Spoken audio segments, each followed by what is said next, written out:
relatant les circonstances qui m'ont amené à être enfermé dans cet asile de fous, je suis conscient que ma situation actuelle sera source de doutes bien légitimes quant à l'authenticité de mon récit.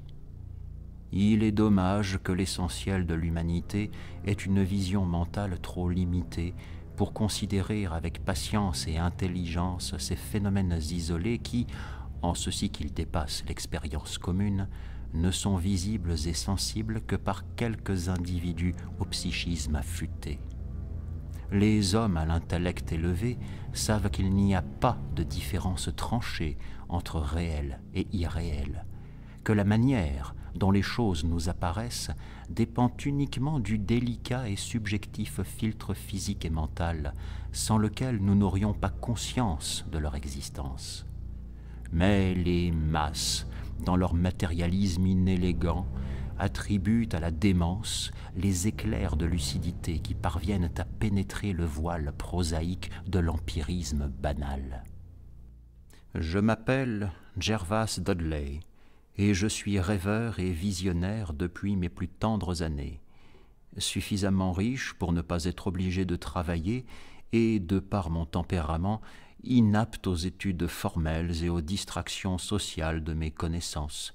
Je me suis toujours réfugié dans des royaumes extérieurs au monde visible, passant mon enfance et mon adolescence dans des livres anciens et peu connus, ou à vagabonder dans les champs et bosquets proches de la demeure de mes ancêtres. Je ne crois pas avoir lu dans ces livres ou vu dans ces champs et bosquets la même chose que les autres garçons de mon âge.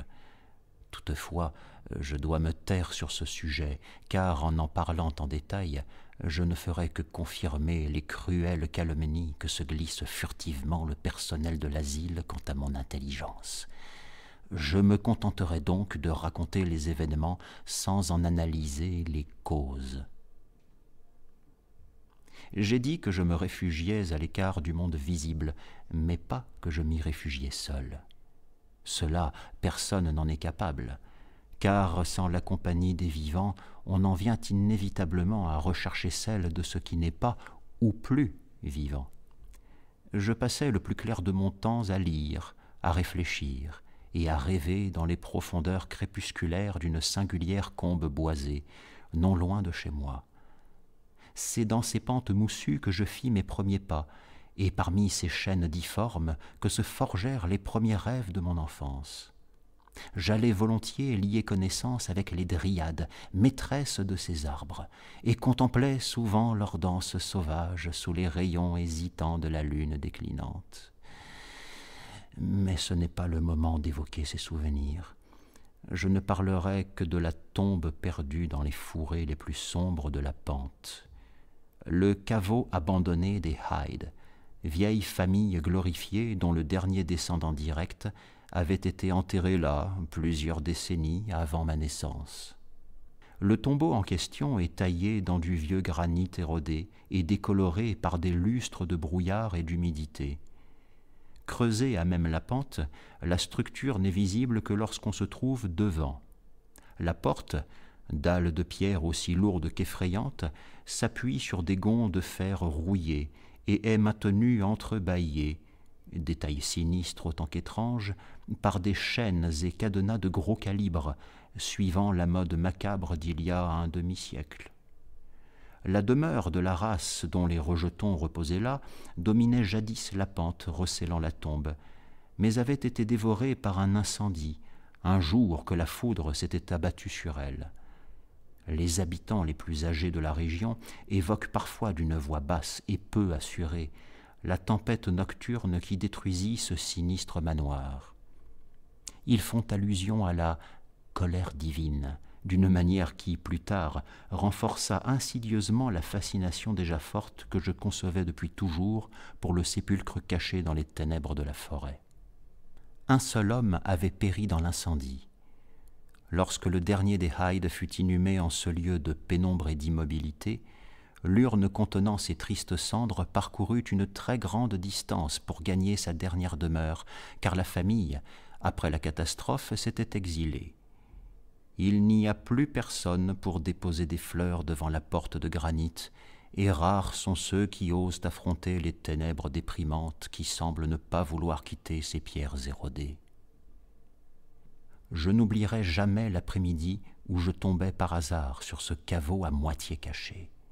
C'était en plein été, au moment où la nature, par alchimie, transforme le paysage sylvain en une saisissante masse d'un vert presque homogène, où les sens sont presque enivrés par les vagues démontées de verdure humide et les relents subtils, indéfinissables, de la terre et des plantes. Dans un tel environnement, l'esprit perd le sens de la perspective. Le temps et l'espace deviennent futiles, irréels, et les échos d'un passé oublié, préhistorique, viennent avec insistance se briser sur la conscience fascinée. J'avais erré toute la journée dans les bosquets mystiques de la Combe, empli de pensées que je tairais, conversant avec des choses que je ne nommerais pas. Âgé de 10 ans seulement, j'avais eu vent de bien des secrets ignorés de la foule. À certains égards, j'étais étonnamment mûr.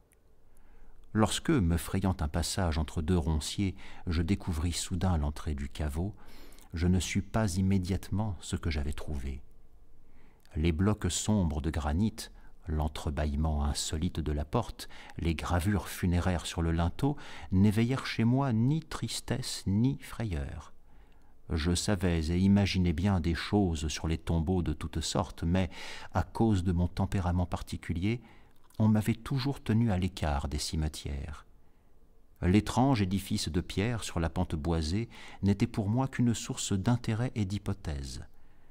Quant à son intérieur froid et humide, que j'essayais en vain d'apercevoir par l'embrasure si tentante, il n'était pour moi synonyme ni de mort, ni de pourrissement. Cependant, c'est à cet instant que de ma curiosité naquit le désir furieusement déraisonné qui m'a conduit à l'enfer de la réclusion. Poussé par une voix qui devait provenir de l'âme hideuse de la forêt, je résolus de pénétrer dans l'attirante obscurité malgré les lourdes chaînes qui me barraient la route. À la lumière déclinante du jour, j'essayais alternativement de secouer avec fracas les maillons rouillés afin d'ouvrir la porte en grand et de glisser mon corps fluet dans l'entrebâillement qui existait déjà. Mais aucun de ces deux plans ne fonctionna. Ma curiosité initiale céda le pas à la colère. Je rentrai à la maison au crépuscule, non sans avoir auparavant juré au sang Dieu du bosquet de parvenir un jour et à n'importe quel prix à entrer dans ces profondeurs noires et glaciales qui semblaient m'appeler. Le médecin à barbe griffère qui vient quotidiennement dans ma chambre a dit à un visiteur que cette décision a marqué le début de ma pitoyable obsession. Mais mes lecteurs pourront en juger par eux-mêmes lorsqu'ils sauront tout de l'affaire.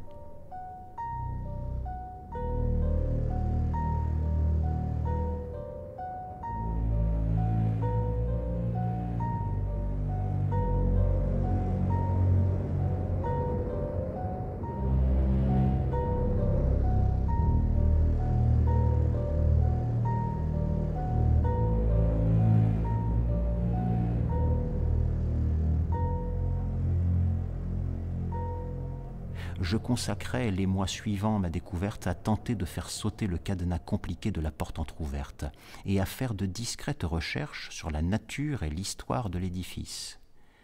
Étant ouvert d'esprit comme tous les enfants, j'appris beaucoup de choses. Toutefois, mon goût du secret m'empêcha de parler à quiconque des informations recueillies ou de ce que j'avais décidé d'entreprendre.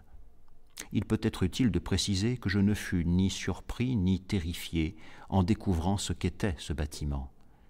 Mes conceptions plutôt originales sur la vie et la mort m'avaient amené à associer, quoique de manière vague, l'argile froide et les corps vivants.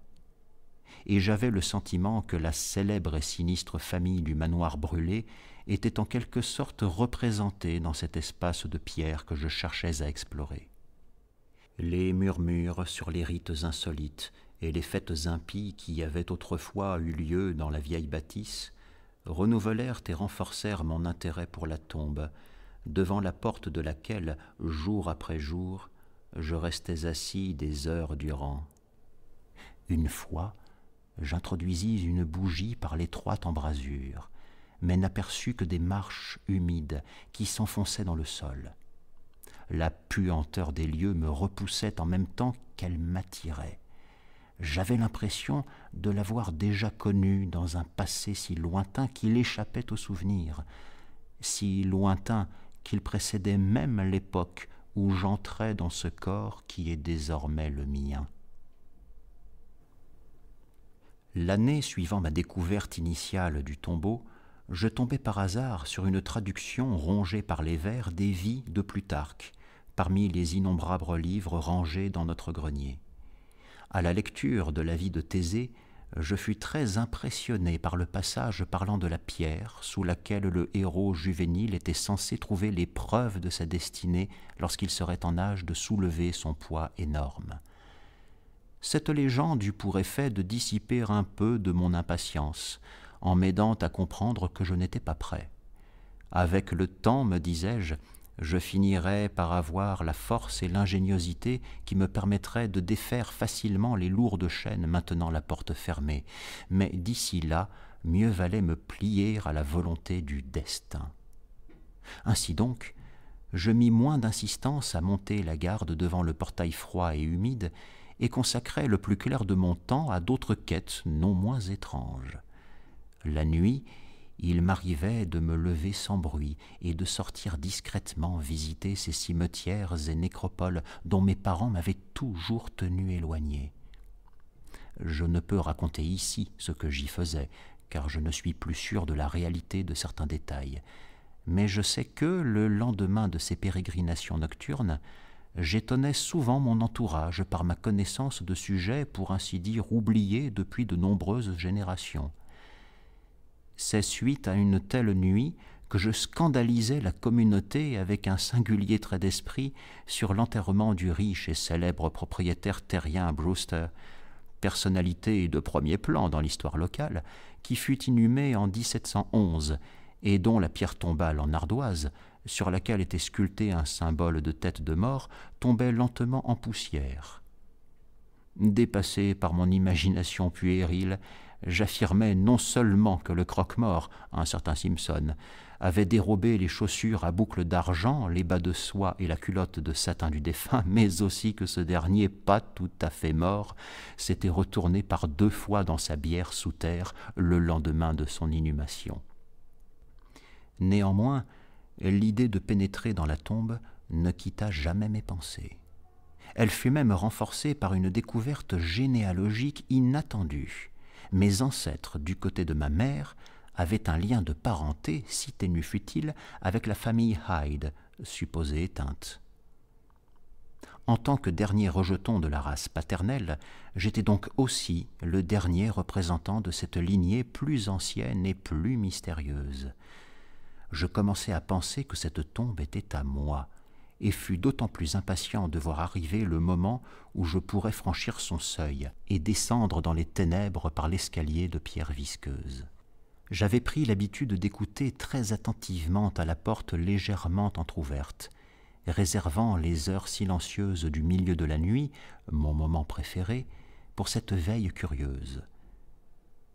Lorsque vint ma majorité, j'avais défriché les fourrés de manière à créer une petite clairière devant la façade tachée de moisissures qui perçait le flanc de la colline, si bien que la végétation encerclait et surplombait le lieu, telle une tonnelle végétale. Cette tonnelle était mon temple, la porte fermée, mon sanctuaire. Je m'étendais là, à même le sol moussu, laissant libre cours à mes pensées étranges et à mes rêves insolites. C'est par une nuit étouffante que j'eus ma première révélation. La fatigue avait dû avoir raison de moi, car j'eus la nette impression de me réveiller en entendant les voix. J'hésite à parler de leur timbre et de leurs accents, et me refuse carrément à évoquer leur nature. Je dirais seulement que ce que j'entendis présentait des particularités troublantes au niveau du vocabulaire, de la prononciation et du mode articulatoire. Toutes les nuances du dialecte de Nouvelle-Angleterre, depuis les syllabes peu raffinées des colons puritains jusqu'à la rhétorique précise d'il y a 50 ans, me paraissait représentée dans cette obscure conversation, même si je ne m'en aperçus que plus tard. Sur le moment, en effet, un autre phénomène attira mon attention, un phénomène si fugace que je ne pourrais jurer de sa réalité. En me réveillant, j'avais eu la vague impression qu'une lumière avait été éteinte à la hâte dans les profondeurs du tombeau. Je crois n'avoir ressenti ni stupéfaction ni panique, mais je sais que, cette nuit-là, se produisit en moi un changement aussi important que définitif. De retour chez moi, j'allai tout droit vers un coffre qui pourrissait au grenier et dans lequel je trouvais la clé qui, le lendemain, ouvrit sans mal la porte que j'avais si longtemps prise d'assaut en vain. C'est dans la douce lumière de la fin d'après-midi que j'entrai pour la première fois dans le tombeau du coteau oublié. J'étais comme ensorcelé, et mon cœur battait à tout rompre sous l'effet d'une exultation que je ne saurais décrire de la manière qui conviendrait.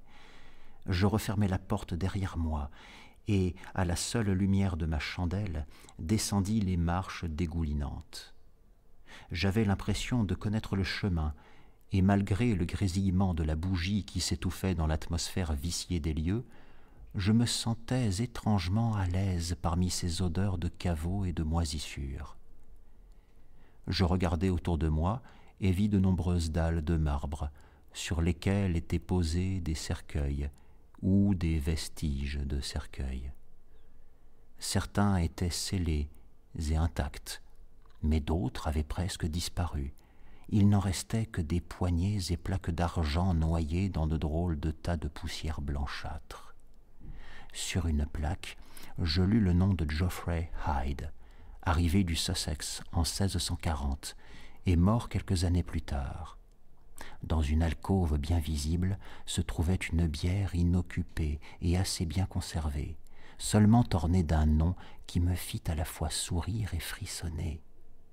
Mu par une étrange impulsion, je grimpai sur le large catafalque, éteignis ma bougie et m'allongeai dans le cercueil vide.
Dans la lumière grise de l'aube, je sortis en chancelant du caveau et refermai la chaîne de la porte derrière moi.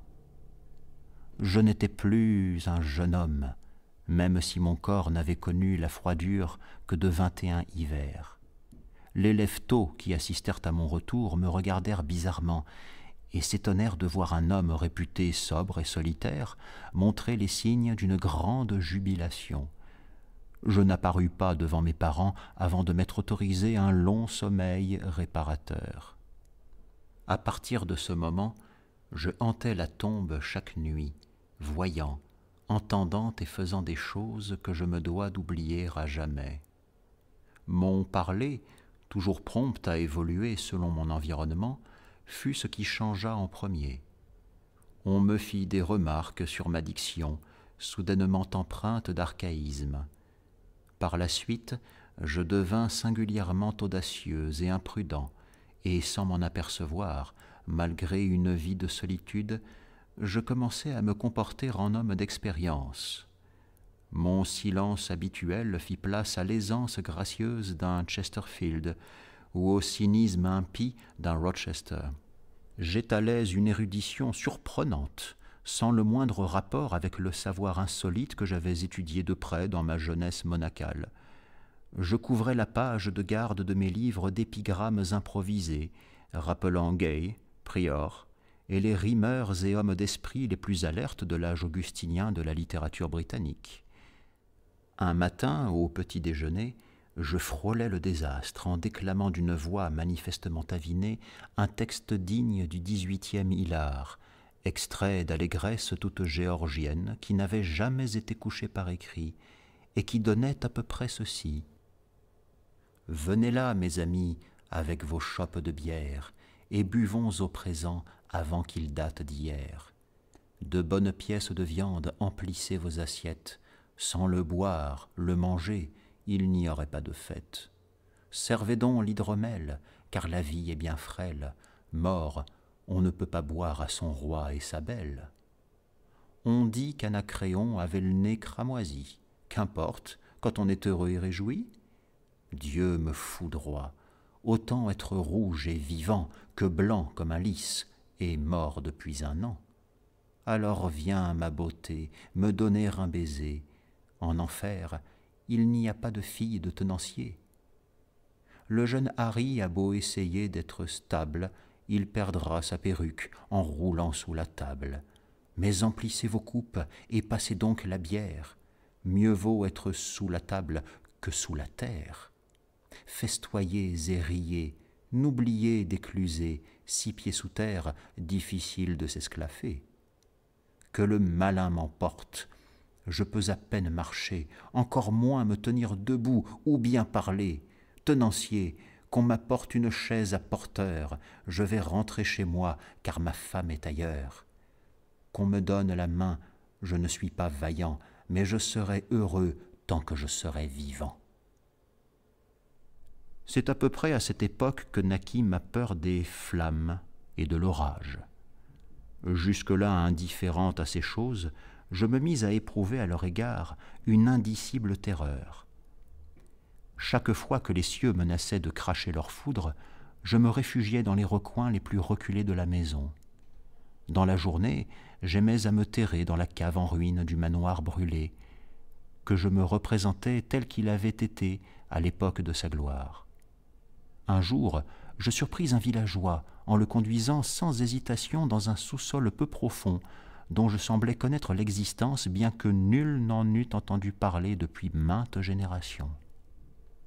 Mais ce que j'avais si longtemps redouté finit par se produire. Mes parents, alertés par le comportement et l'apparence de leur fils unique, commencèrent à espionner, encore qu'avec bienveillance, mes faits et gestes, ce qui risquait de se solder par un désastre. Comme je gardais religieusement mon objectif secret depuis l'enfance, personne n'était au courant de mes visites à la tombe, mais désormais je devais me faufiler dans le dédale de la combe boisée afin de semer un éventuel poursuivant.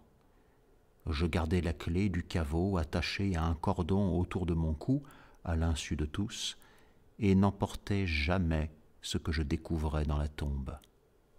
Un matin, que je sortais de l'édifice humide et refermais la chaîne d'une main assez peu assurée, j'aperçus avec effroi, dans les fourrés voisins, le visage d'un observateur. À coup sûr, la fin de l'aventure était proche, puisque l'on avait découvert mon temple et percé à jour l'objet de mes pérégrinations nocturnes. L'homme ne m'aborda pas. Aussi me hâtai-je de rentrer à la maison pour entendre ce qu'il allait raconter à mon père inquiet. Mes séjours dans les profondeurs de la tombe allaient-ils être dévoilés au monde?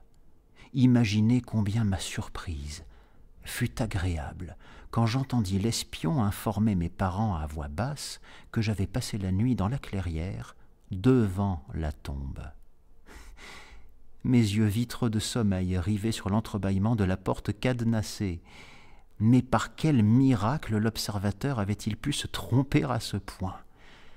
J'étais désormais certain qu'une puissance surnaturelle me protégeait.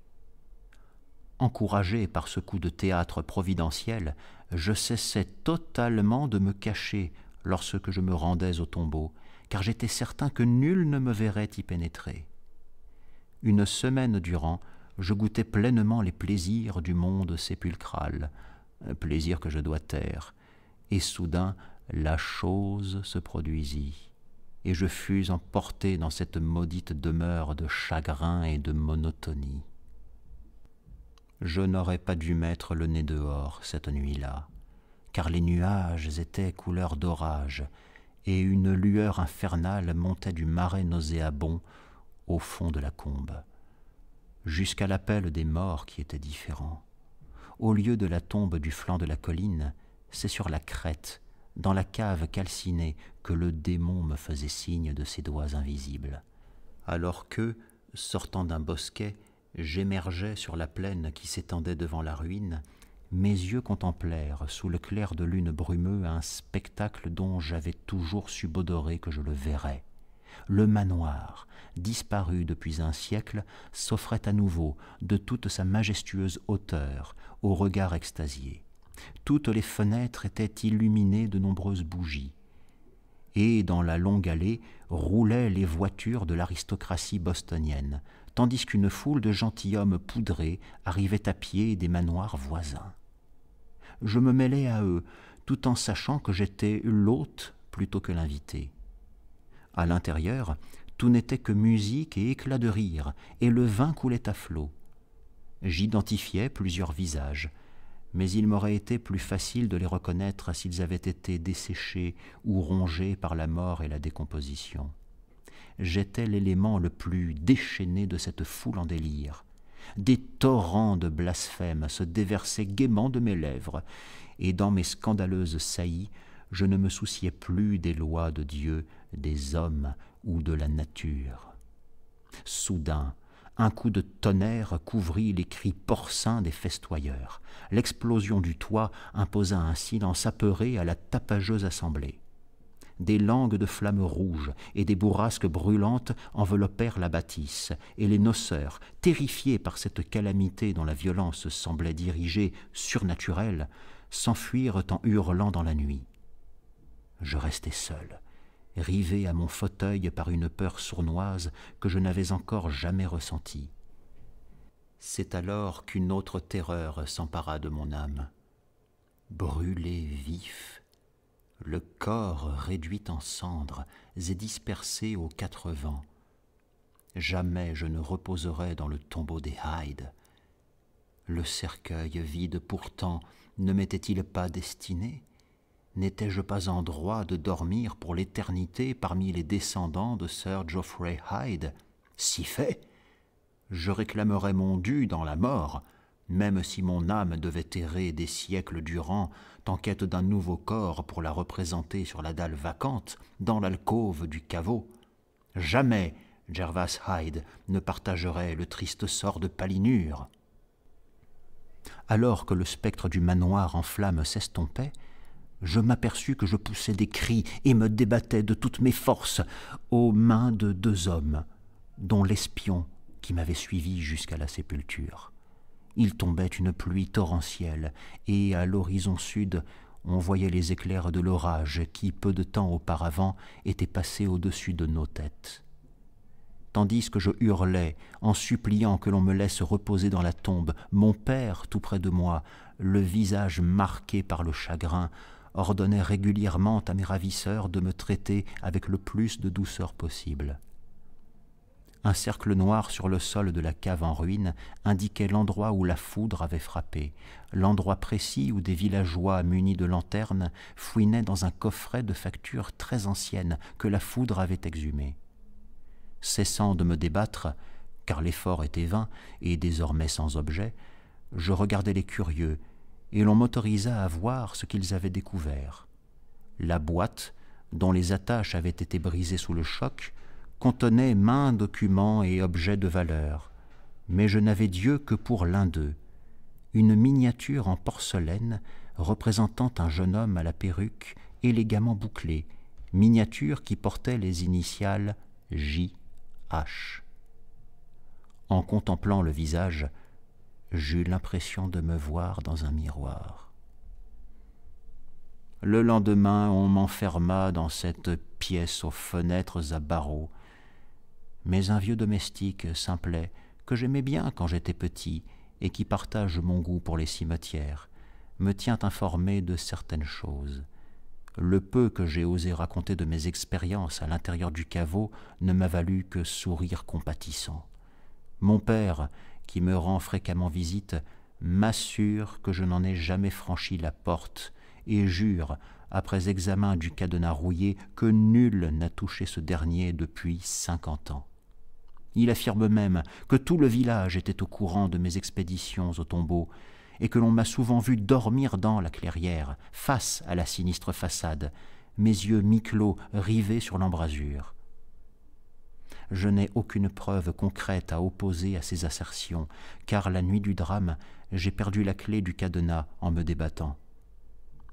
En ce qui concerne les étrangetés historiques apprises lors de mes rencontres avec les morts, mon père m'objecte qu'elles sont le fruit d'une vie passée le nez plongé dans les vieux volumes de la bibliothèque familiale. À l'heure qu'il est, sans mon vieux serviteur Hiram, je serais convaincu de ma folie. Mais Hiram, loyal jusqu'au bout, a gardé foi en moi et a fait une chose qui m'empêche de rendre publique une partie au moins de mon histoire. Il y a une semaine, il a fait sauter la chaîne qui maintenait la porte du tombeau perpétuellement entr'ouverte et est descendu avec une lanterne dans les sombres entrailles de ce dernier. Sur une stèle, dans une alcôve, il a trouvé un vieux cercueil vide dont la plaque ternie porte seulement un prénom, Gervas. On me l'a promis, c'est dans ce cercueil, dans ce caveau, que je serai enterré.